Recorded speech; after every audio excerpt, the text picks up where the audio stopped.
everybody, Jay Super Awesome here. I'd like to welcome you all back to my channel. This is going to be episode number 1 of my 31 Days of Horror in October.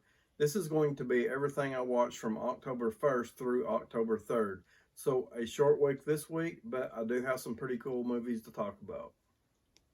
October 1st, 2020, I watched the Alfred Hitchcock classic Psycho.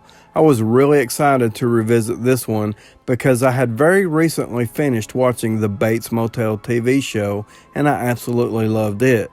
So if you're a fan of the movie series, I recommend the show if you have not seen it already. Psycho is a fantastic movie, and whether or not you consider it to be the very first true slasher film, there's no denying that it's one of the best horror films of all time, especially from the black and white era of horror films. Having seen this movie several times over the years, I have felt like for a long time now that the opening is a little long and a little drawn out. Of course, with having seen it several times, it has lost some of its impact for me. But even with that being said, it still does a really good job of building the suspense. And I have always liked the fact that we actually change main characters about halfway through the movie, at the point where Janet Leigh's character, from the moment she arrives at the Bates Motel, the movie entirely changes tone, and it's almost like you're watching a completely different movie. Anthony Perkins was always excellent at playing Norman Bates, and this was an amazing introduction of his character in this movie. Just watching him and seeing how his character handled himself and how he handled each situation was so intriguing. Seeing how he would react to each new character he would meet, you could see in his actions that he was a very emotional and unstable young man. And I have to mention the Bates house and motel. The Bates house is my favorite house in any horror movie.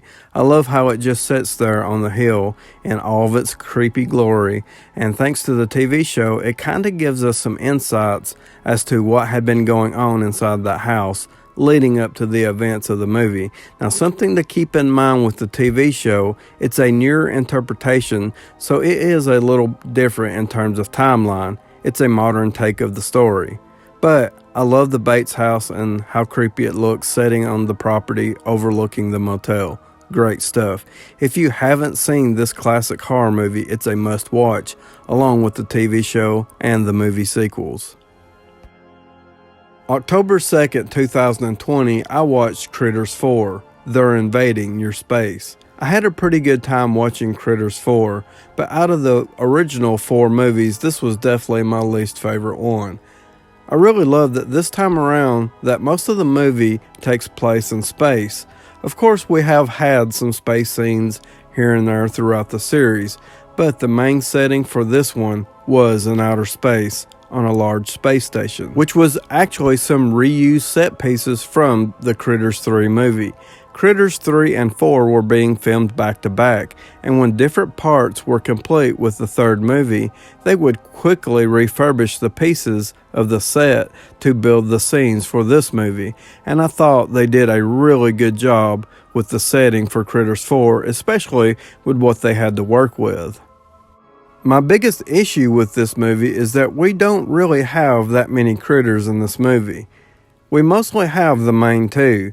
We do see a furless baby critter in one scene, and we see the big critters using some of the space equipment on the space station to mutate some of the baby critters, but unfortunately, we don't really get to see them all that much.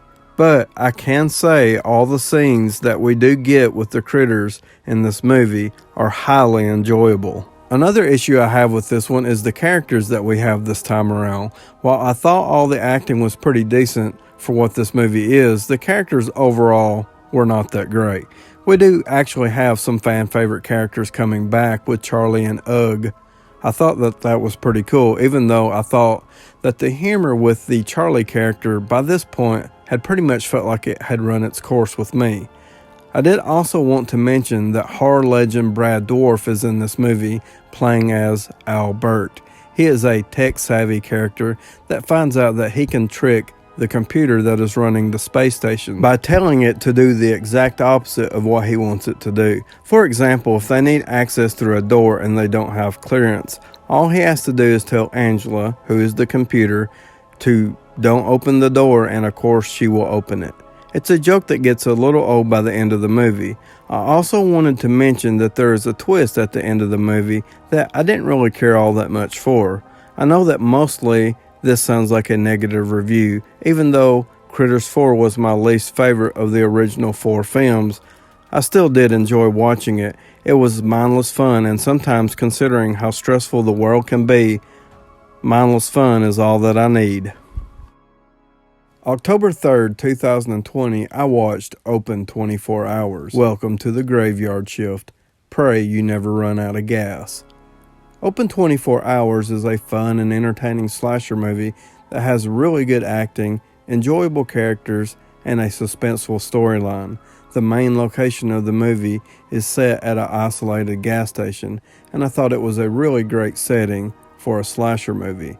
The main character of the movie storyline is Mary, and she has recently been released from a mental hospital and is on probation. Eager to start putting her life back together, she accepts a job at a secluded gas station working the graveyard shift. And to say that Mary suffers from a troubled past is an understatement.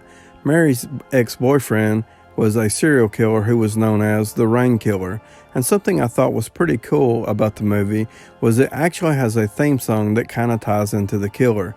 I believe it was called Raindrops or something to that effect. But Mary's boyfriend liked for Mary to watch him while he murdered his victims. Eventually, Mary reaches a breaking point and sets her boyfriend, the Rain Killer, on fire, badly burning him. Of course, most of the public isn't too happy with Mary because she was watching people die and didn't act sooner to save more lives. Mary has a best friend who is a great friend and supporter and understands that the situation was completely out of control and wants nothing more than to help Mary put her life back together. Something I thought was really interesting about the story was that considering the amount of trauma from being put through such extreme circumstances, Mary is having a hard time moving on and putting the past behind her because she keeps seeing visions of the Rain Killer stalking her. So it's really interesting because you never know if he is actually there or not. It's a very effective setup for this movie storyline. The movie also throws us a good twist towards the end, and there's also other events that's happening that adds to the suspense to the overall storyline. Overall, I really enjoyed Open 24 Hours. It's a fun and entertaining slasher movie. It has plenty of blood and gore to satisfy slasher movie fans, and the storyline is suspenseful and should satisfy horror movie fans in general. I also wanted to mention that there's a director's commentary track with his 10-year-old daughter who makes it very clear right away that she doesn't want to watch this movie. So I thought that was pretty awesome. Overall, Open 24 Hours is a definite recommendation. Okay, so there you have it. This has been episode number 1 of my 31 Days of Horror in October. Be sure to join me again next Sunday for episode number 2. Be sure to like, subscribe, and comment below. Let me know what you think about this video. And as always, I would like to thank you all for watching.